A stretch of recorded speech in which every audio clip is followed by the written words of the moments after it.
Hey, good morning, everyone. And thanks again for joining me and Rollins for another Sales and Marketing FriTalks. As you know, every second Friday, we share insights, best practices, and anecdotes from technology companies. We thought about what would be the next topic for this episode. And after discussing a little bit, we remember that there were quite many people asking but hey guys, how we can actually find our first customers? And obviously that's very important, both when you start your business, but also when you just entering maybe new market or trying to grow your business, right? And that is why we decided to talk about how to find your first customers for this episode.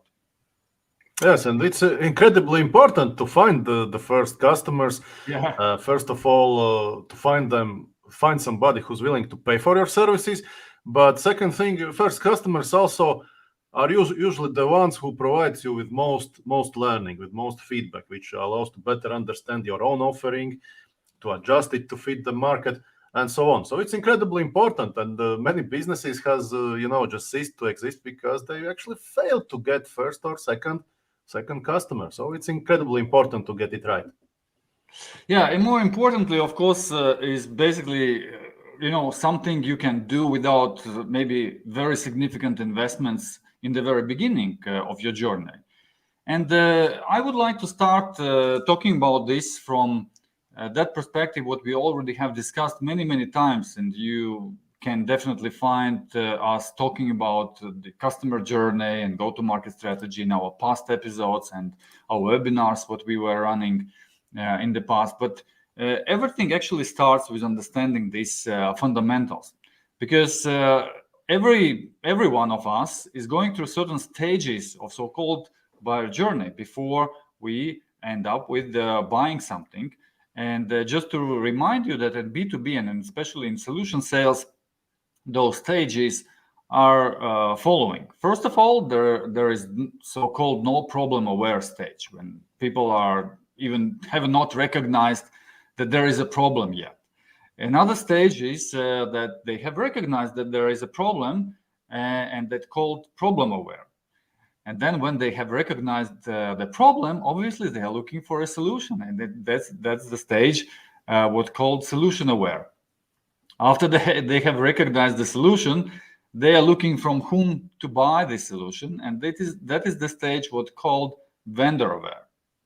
So that's very important to always keep it in mind when you think of how to generate your sales quickly, because what it helps, it actually helps us to understand where we should focus our efforts and how exactly we should engage with the customers or prospective customers to make them buying something. And exactly in these two last stages, like solution aware and vendor aware, these are prospective customers who are more likely to have a sales conversation with you, while buyers in the not problem aware or problem aware stages, they are not into the sales conversation whatsoever. And if you start maybe approaching them with a sales pitch or some offer immediately, they might be turning backs, and basically you will be losing any business opportunity potentially with them.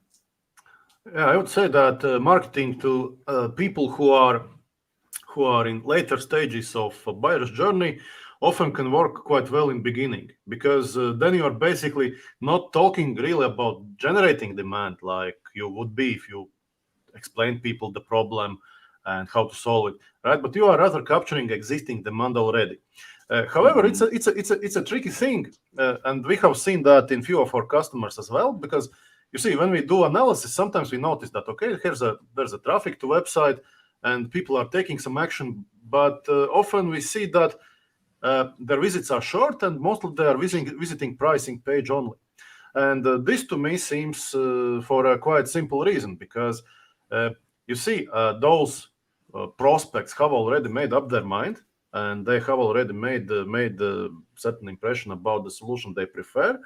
But before they are ready to go to boss or buying committee, show the slides, show the table, how many different solutions they have reviewed, they need the solution B, the solution C to actually justify selecting solution A, right? And it's quite tricky because it may happen that you actually generate leads who are coming, actually not leads, but you're generating visitors who are coming to your page for a single purpose, just to check out the pricing, check the list of features, put in the table and justify their existing decision.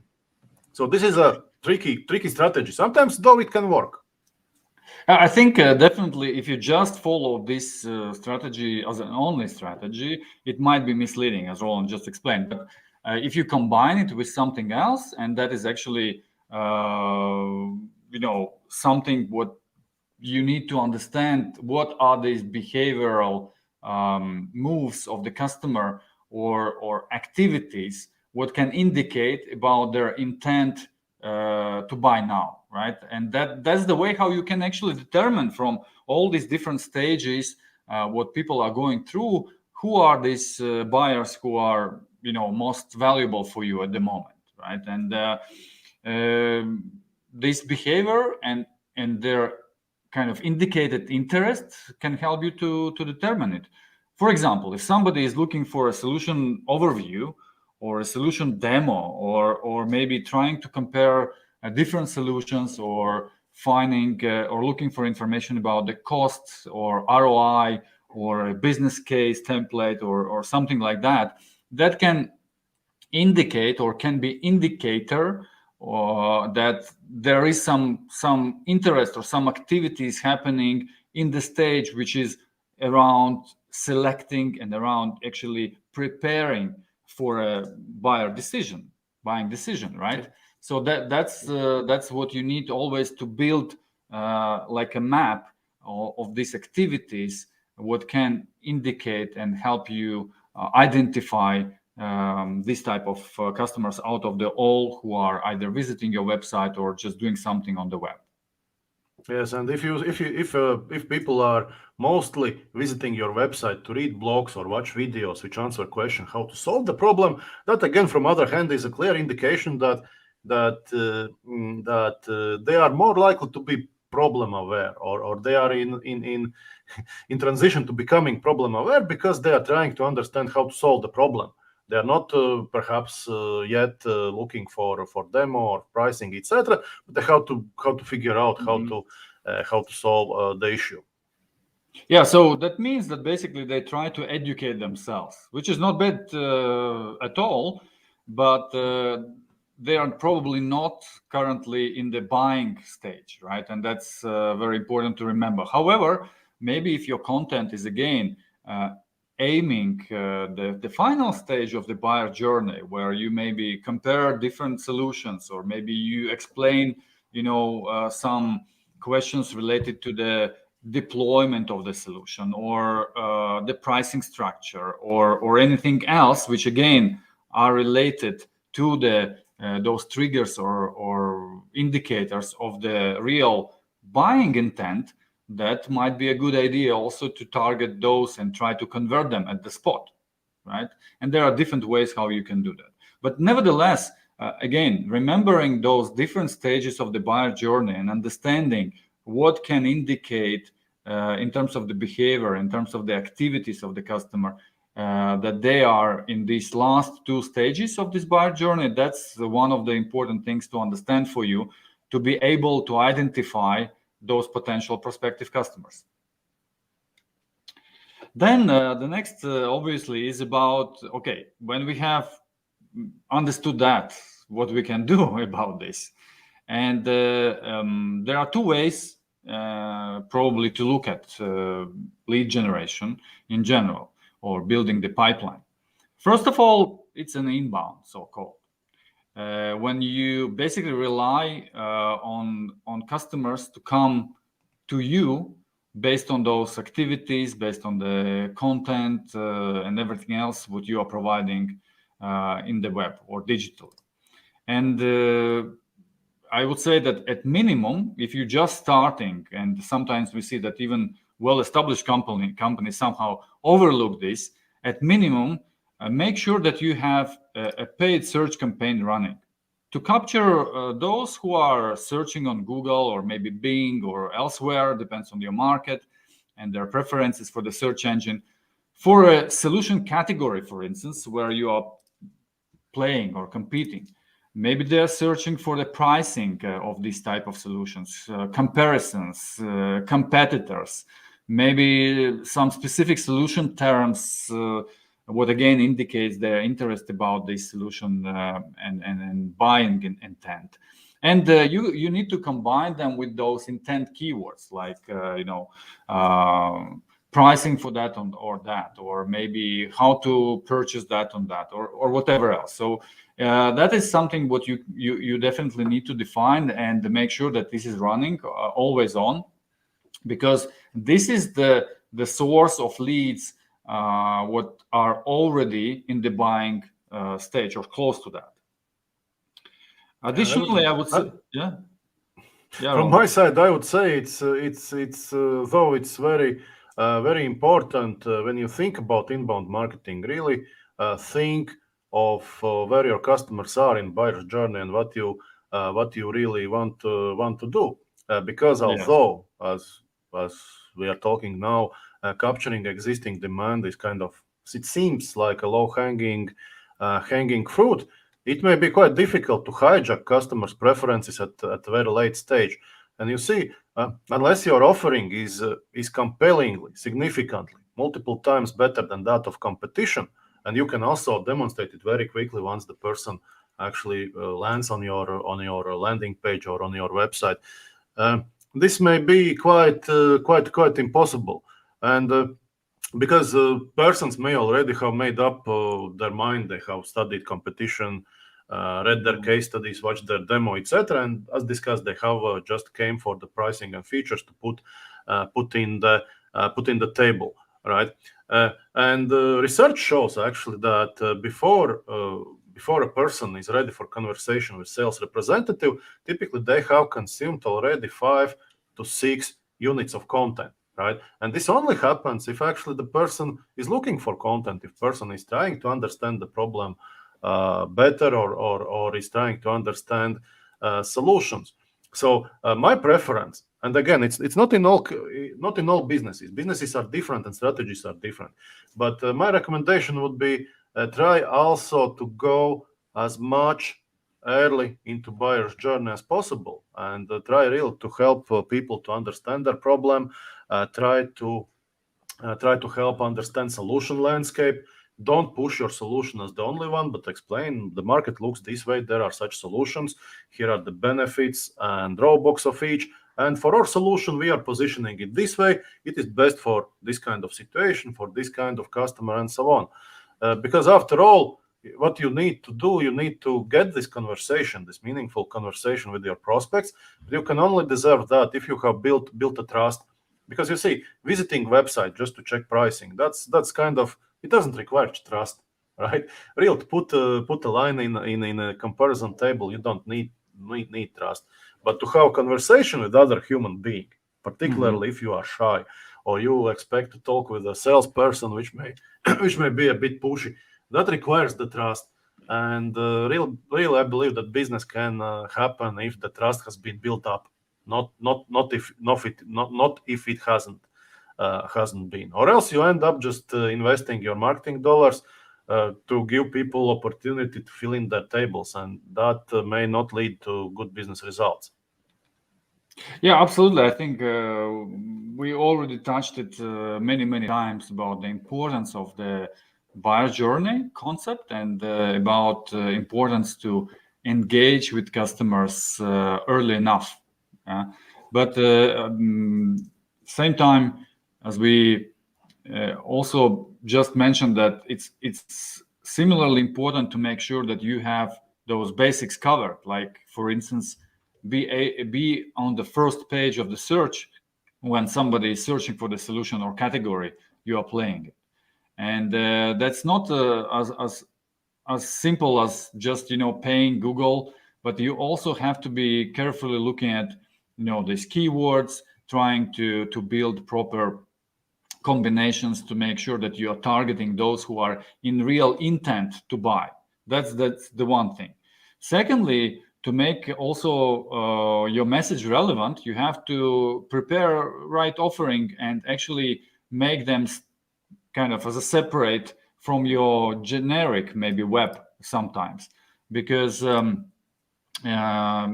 if you make it like really specific enough to those terms or those intents what people are searching for, then it will increase the probability of those prospective customers to convert with you on those occasions when they search and when they are doing their research. But I think search, this is one just dimension or level to look at. Another one is definitely, and you have to combine them both ideally, and depends on your resources, is that you have to run some paid media campaign as well. And that can be just a standalone campaign, but it also can be like connected with your search activities and maybe doing some remarketing, just because that not all people will immediately convert just from the first touch with you, right? So you need to remind them, you need to follow them, and try to convince for what you are offering. But when you are running these paid campaigns, it's a good idea to, if you're especially in B2B, start with the LinkedIn as a channel, but you also can combine it with less expensive channels like Facebook and Instagram. And again, many businesses somehow hesitate to go after paid media in these channels, but believe us, these channels can be very, very effective for you as well. But how you can reach better results is also that if you have a possibility to build a list of your target audience or create so-called custom audience based on company list or based on the contact list, that makes it much more relevant and much more effective from the ROI perspective. Therefore, think of this. If you have some list, what you want to engage, then it can be used for this custom audience building. Yes, but I would say that if we talk about LinkedIn, LinkedIn is quite often said to be a rather expensive channel for paid media. It is indeed expensive. However, its strength lies in ability to target, and particularly targeting company list. And if you don't have the company list, actually one way is just to purchase it. As far as I know, let's say in many countries you can search company names in free government commercial registers by NACE code, and each business has this category code. Sometimes in these categories come quite different companies. In some businesses they're quite specific, so either get company list there, or you can actually purchase and just getting a list in European countries for company names, addresses, etc. by this NACE code costs, I think, 4 or 5 euros only. So it is not that expensive, and as a result, you can narrow down your marketing on LinkedIn to very, very specific audience. Yeah, especially if you costs. Yeah, absolutely. Especially if you are playing in some specific industry, or maybe you are targeting, like, I don't know, companies who are just in power and utilities business, right? Or maybe companies who are in manufacturing in very specific, like maybe niche. So it's not like thousands or even tens of thousands of companies. Why to go with very broad targeting? Instead, you can really build your approach on the specific list of companies. But then besides the list, you also have to think of the messaging and the offer itself. It's not enough just say, hey, we are here, we just would like to sell you something. You really need to, again, relate your offering on the banner or message on the banner with those intent activities. Like, for instance, you can offer help with the calculating the ROI, or you may offer them a help with building technical roadmap or something like that. So which again, not a direct sell yet, but it will allow you to build a connection with this prospective buyer and actually engage them for these activities in order to then proceed with the sales conversation. So think of this very carefully, and as I said, ideally you build also a separate, let's say, destination when you lead those people, like a landing page, for instance, where you explain in details, okay, what you will get and why do you need to apply with us. So that's about so-called inbound. It's just in very brief, but of course there are much more you can do. But if you're just starting, those are basics what you can do without maybe also very significant investments in the beginning. Then the second approach would be so-called outbound, or many people call it cold calling, cold emailing, but nevertheless, it's all about outreaching to your potential buyers yourself, not waiting while they will come, but being proactive and trying to go after them. And here I would probably advise, there are many, again, ways of doing this, many companies who are providing it as a service, and many other options. My experience, and what I definitely would recommend, is to think of leveraging so-called social selling approach. And it provides truly big potential based on our own experience, but same with the experience of our clients in the past. And the good place to start is actually LinkedIn Sales Navigator, because it, again, part of the LinkedIn targeting and everything else, what LinkedIn usually provides as an added value. And there you can really build and source your leads based on those different filtering options what the tool provides. And they are very advanced, and they even go beyond these targeting options what you have in LinkedIn for the advertising. And, yes, and for example, just to give a sense what you can do with LinkedIn Navigator, you can select companies in certain industry. You can select, let's say, companies who have certain staff setup. For example, if you are selling, let's say, ERP systems, it would be important for you to target companies which actually have internal accounting, right? Because many companies can also have outsourced it. And LinkedIn Navigator allows you to do exactly that. It allows you to boil down on very specific list of accounts. And second thing, it also allows to understand the structure within those accounts, who are the people, who are decision makers, and that allows you to go in a very focused manner to go and try to engage these people. Yeah, exactly. And you can actually build there two lists. Yeah, one is the company list, and again, this is something what you can use afterwards for your targeting activities on paid media. And secondly, you can build a contact list. So by filtering those specific roles in the companies, what you would like to approach, and then you can even see other potential decision makers in this company, because LinkedIn provides you ability to map the decision makers and see organizational setup of this company, and then find right people and influencers what you need to work with.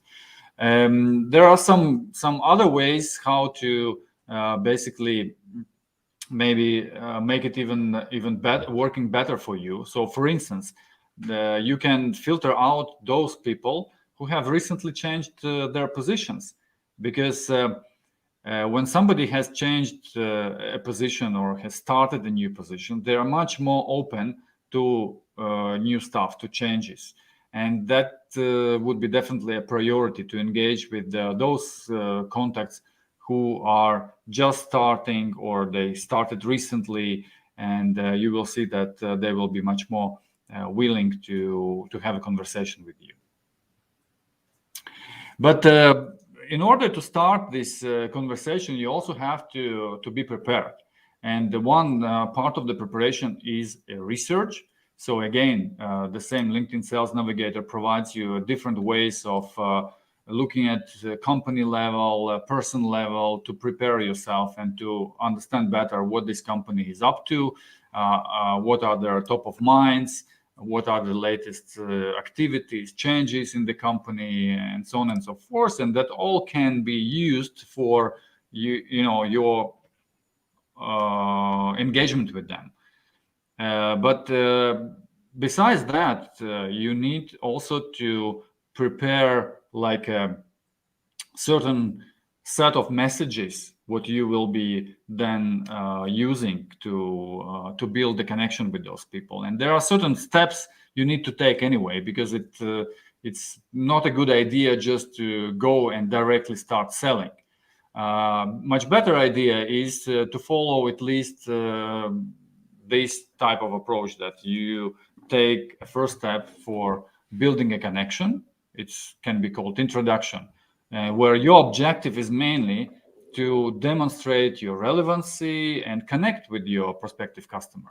And there are different ways how you can do that, but LinkedIn Sales Navigator allows you easily connect with people. And as I said, based on the research, you can actually craft the message that demonstrates your relevancy to this particular person.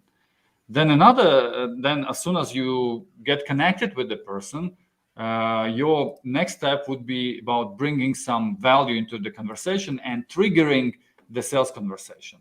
So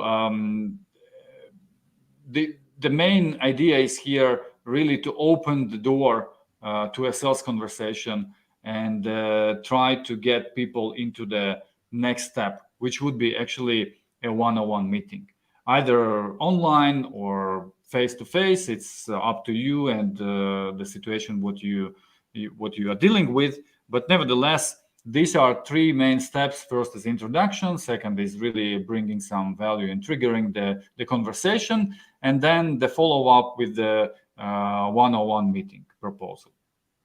This has been working in many occasions really well. Of course, you can modify that, and you definitely need to try and experiment. But those three steps, like for me, really worked pretty well.